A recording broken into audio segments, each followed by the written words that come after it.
That's really all it's used for. Hello, Queen. She goes straight through us while having my chit chat. And there we go. You can see all of the goods that she's spitting out. But you'll also notice I'm not getting a single one of those, which is kind of how it goes.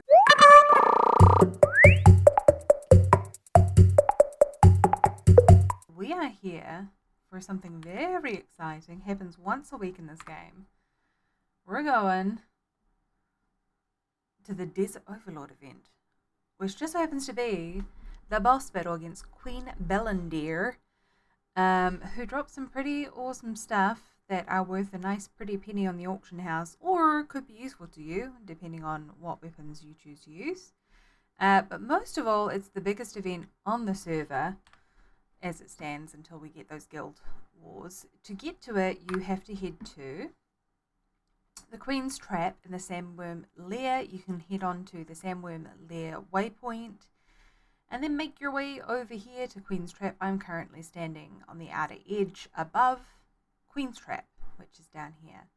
When the time comes, we will go in and we will battle the Queen. 0. We're in. Okay, we're going to head down. We're going to go into one of these. They're going to say full pretty soon, I'm pretty sure. They say good at the moment. Going to say full in a second. In my experience, even when it says full, you can still get in. It does not mean that you cannot get in.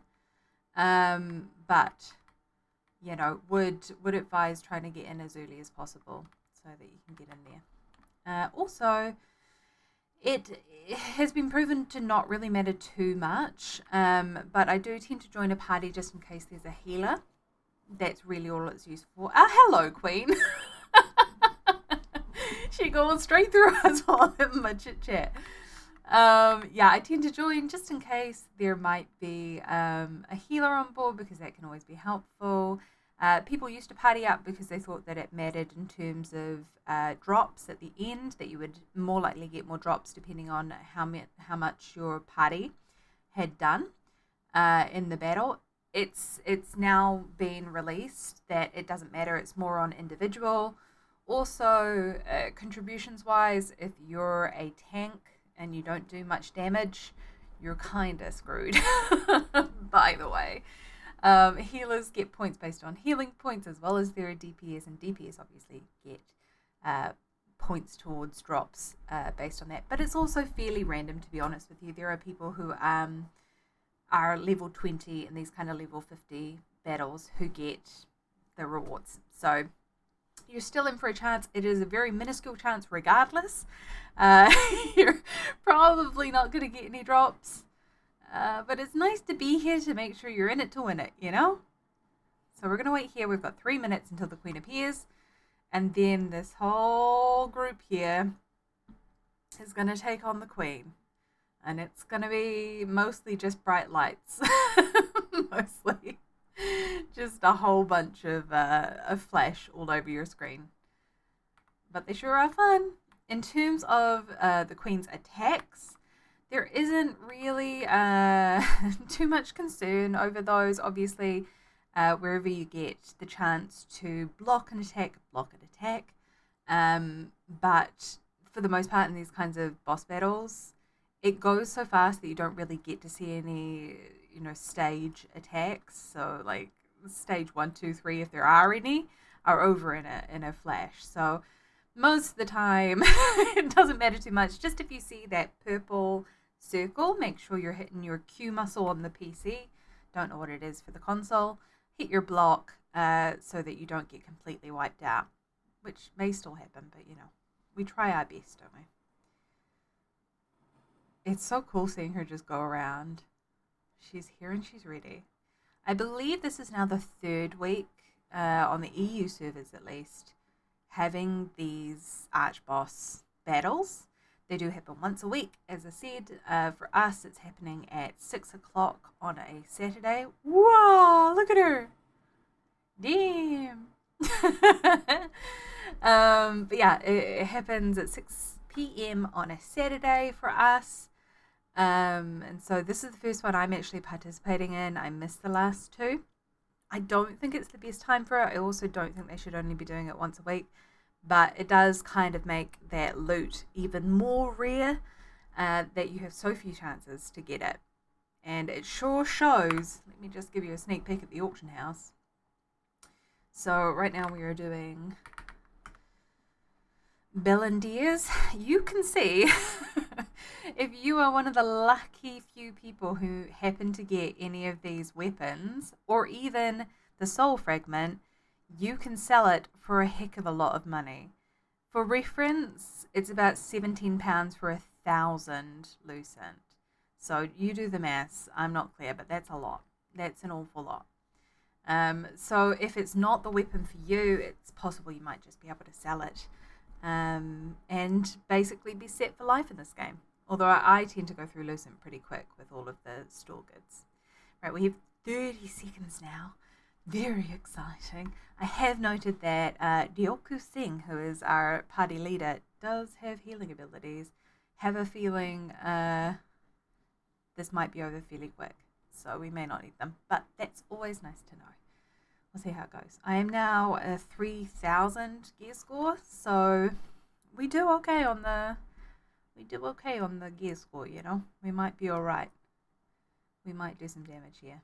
But I can also see the top PvPers in the game are right here. Okay, we're all getting frozen to begin. That's fine. That's fine, that's fine. Let's make sure we can target her.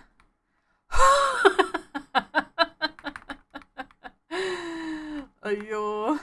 Okay. We did get hit. That's fine. I have a potion.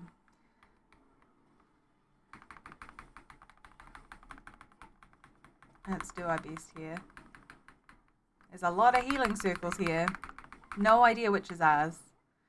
I believe there is a setting in the game that allows you to only see your own party's stuff, but I have not yet discovered that.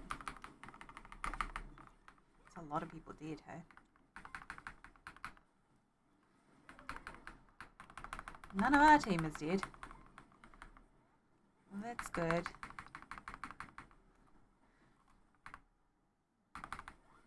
Time to focus. Time to lock in, guys. Lock in. We are kind of getting low on health. I am just going to run around to the rest of my group just in case there's a healer over here. Just in case. And I'm going to quickly, pressing the wrong button here, get myself a health potion. We're going to want to run out of here. I don't think we're going to make it. No. Yeah, we could not make it out of there, but never mind. As soon as this barrier opens, you can get back in. You are not completely kicked out of the battle if you die. Some of these boss battles you might experience, especially the co-op dungeons, you do get locked out. However, there are battles like this where the barriers will go down. You'll be able to rejoin. Don't worry about it. You'll get back in. You just got to hope that the people who are still there are able to hold down the fort while you go. Look at her jumping in the distance. It's insane.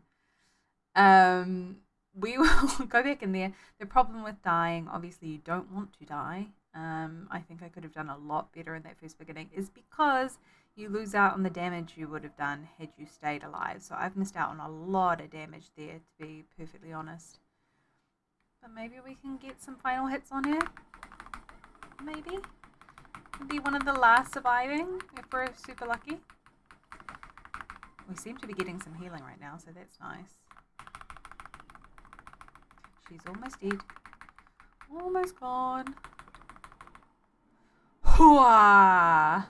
And there we go. You can see all of the goods that she's spitting out, but you'll also notice I'm not getting a single one of those, which is kind of how it goes. We can see in the chat a lot of soul fragments going out to people. We've got the languishing blade has gone out to someone. You can't see that right now, but there is definitely some rewards going out. Unfortunately, we're not one of the people who receives it. However, as a consolation for just your participation, you do get the Desert Overlord pack here. When you open it, you'll see you might get the possibility to get a Bellandir soul fragment. So we still have luck.